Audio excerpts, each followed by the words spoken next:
Aujourd'hui, nous allons parler du diagnostic territorial. Comment une collectivité locale peut-elle s'approprier cette démarche?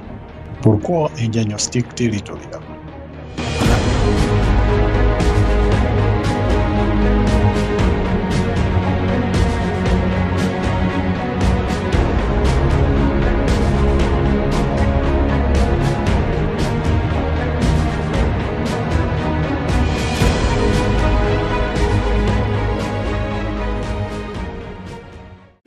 Bienvenue sur ma chaîne Solutions Gouvernance. Je suis Sekou Chérif Diallo, sociologue. Ici, nous aborderons des sujets liés à la décentralisation, au développement local et aux questions politiques. Aujourd'hui, nous allons parler du diagnostic territorial. Ce texte-là, tout dit, est comparable à une boussole car il aide à identifier les forces, les faiblesses et les aspirations d'une communauté afin de mieux planifier son avenir. Mais comment une collectivité locale peut-elle s'approprier cette démarche? Pourquoi un diagnostic territorial? En Afrique, chaque collectivité locale fait face à des défis majeurs tels que l'accès limité aux services de base, les tensions sociales ou encore des contraintes économiques. Le diagnostic territorial permet de répondre à plusieurs besoins fondamentaux.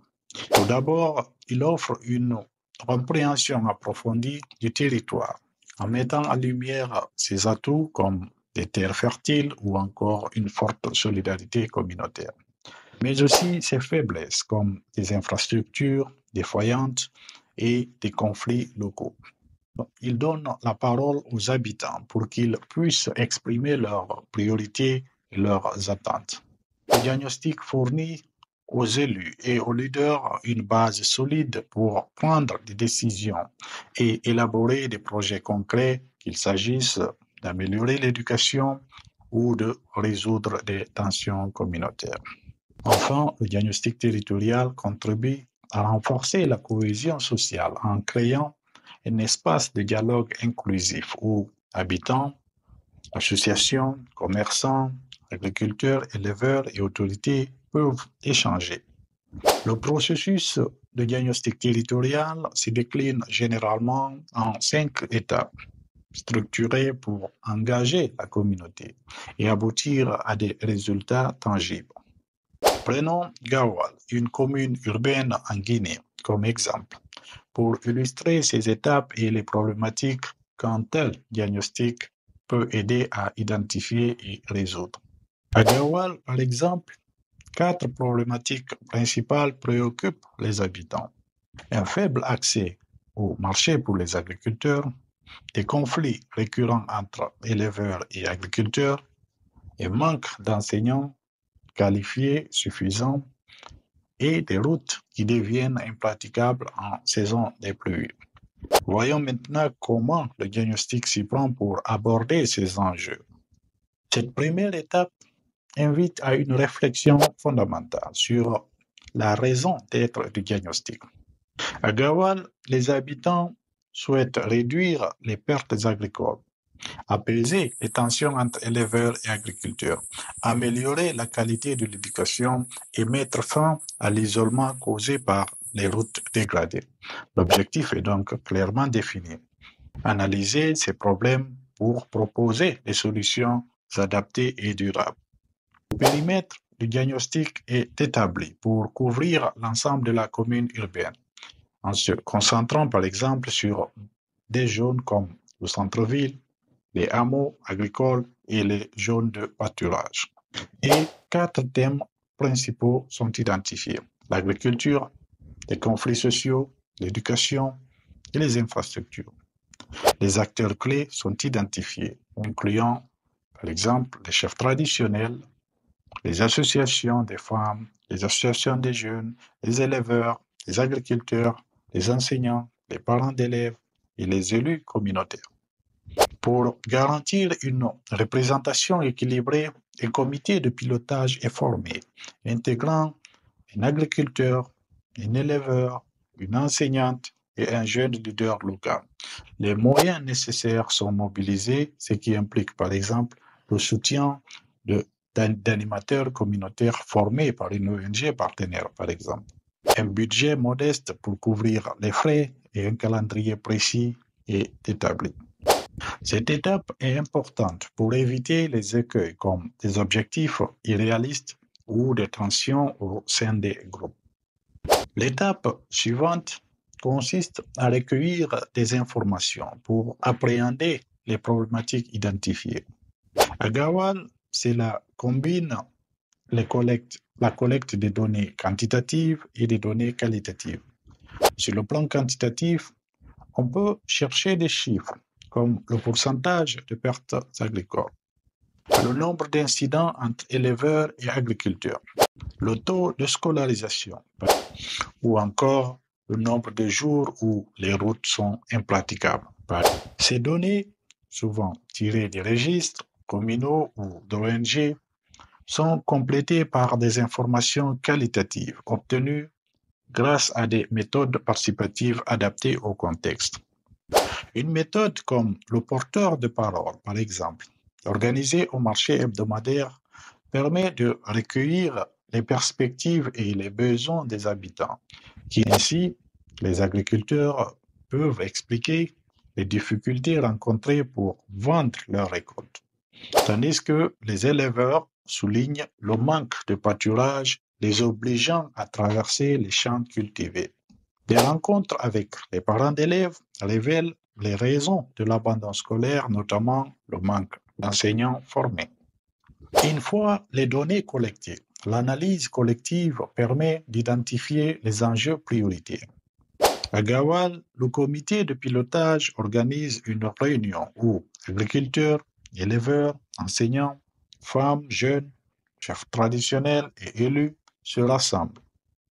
Les données sont présentées simplement, par exemple via des graphiques sur affiches et la lecture des témoignages. Cette analyse fait ressortir les points forts, tels qu'une agriculture productive avec des sols fertiles, une tradition de médiation, une association des parents d'élèves motivés et une main-d'œuvre communautaire disponible. Parallèlement, les points faibles apparaissent clairement, incluant les pertes post-récolte importantes dues au manque de marché et de stockage. Les conflits entre éleveurs et agriculteurs qui divisent la commune, manque d'enseignants qualifiés qui contribuent à l'abandon scolaire et l'isolement causé par les routes impraticables. Cette analyse collaborative voit émerger des propositions de solutions de la part des participants. Les agriculteurs envisagent, par exemple, une coopérative. Les éleveurs suggèrent des clôtures ou des corridors. Les enseignants demandent des formations et les jeunes proposent des campagnes de sensibilisation. Aussi, un espace dédié aux femmes permet de comprendre qu'elles souhaitent non seulement transformer leurs produits, mais aussi accéder au microcrédit. Cette approche multidimensionnelle jette les bases d'une stratégie ciblée. L'analyse débouche logiquement sur la planification des actions.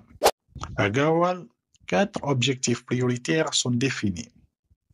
1. Réduire les pertes post-récolte de 50% en 3 ans, résoudre 80% des conflits en 2 ans, augmenter le taux de scolarisation à 80% et former et recruter 10 enseignants qualifiés en 3 ans et rendre les routes principales praticables toute l'année en 5 ans. Les actions prévues combinent des initiatives locales et des partenariats extérieurs. Pour l'agriculture, par exemple, il est envisagé de créer une coopérative gérée par l'Association des femmes avec l'appui d'une ONG pour l'équipement et la formation. Pour les conflits entre éleveurs et agriculteurs, un comité de médiation est mis en place, délimitant des corridors et sensibilisation via des réunions pour l'éducation, un programme de formation d'enseignants avec bourse pour les jeunes locaux et une campagne de sensibilisation menée par les parents d'élèves sont prévus. Enfin, pour les routes, un plaidoyer auprès du gouvernement est organisé afin d'obtenir des fonds pour le goudronnage d'une route. Chaque action est détaillée, précisant qui fait quoi, quand et comment. Les indicateurs sont définis pour mesurer les progrès, comme le nombre de conflits résolus ou d'enfants scolarisés. Cependant, des défis subsistent, tels que le financement des routes ou la coordination avec les niveaux nationaux souligne l'importance des partenariats stratégiques. La dernière étape consiste à communiquer largement les résultats et à mobiliser la communauté. Un rassemblement est organisé pour présenter les conclusions du diagnostic et les projets d'action. Des affiches sont également utilisées pour résumer les actions. La communication se veut continue, par exemple via des réunions mensuelles informant les habitants des avancées. Il est essentiel que les habitants qui ont participé activement voient leurs idées se concrétiser. Cette transparence renforce la confiance particulièrement importante là où les institutions peuvent être perçues comme éloignées. Par exemple, annoncer que le comité de médiation a déjà résolu 3 conflits en 6 mois encourage une participation accrue. Le diagnostic territorial peut rencontrer des obstacles. Le manque de ressources humaines et financières est un défi majeur, mais des solutions existent, comme la collaboration avec des ONG qui peuvent fournir des animateurs, par exemple. Les conflits sociaux préexistants peuvent polariser les discussions, nécessitant l'intervention d'animateurs formés à la médiation. L'isolement de certains hameaux, dû aux routes comme à Gawal, peut être pallié par l'organisation de réunions décentralisées. Enfin, la méfiance envers les institutions peut freiner l'engagement, ce qui rend la transparence et l'implication des leaders communautaires indispensables pour renforcer la légitimité du processus. Cependant, les opportunités sont considérables. Le diagnostic territorial renforce le capital social et les liens de confiance au sein de la communauté. Un diagnostic bien mené peut également attirer l'attention de potentiels financeurs ou même du gouvernement, facilitant ainsi le financement de projets importants comme l'amélioration des routes par exemple. À long terme, cette démarche pose les fondations d'une gouvernance plus participative où les habitants cessent d'être des simples spectateurs pour devenir des véritables acteurs du changement. Le diagnostic territorial est un processus dynamique qui transforme les défis locaux en opportunités de développement. À Gawal, par exemple, il permet de réduire les pertes agricoles grâce à la création d'une coopérative, d'apaiser les tensions via la médiation, d'améliorer l'éducation en formant et recrutant des enseignants et de reconnecter la commune grâce à l'amélioration des routes.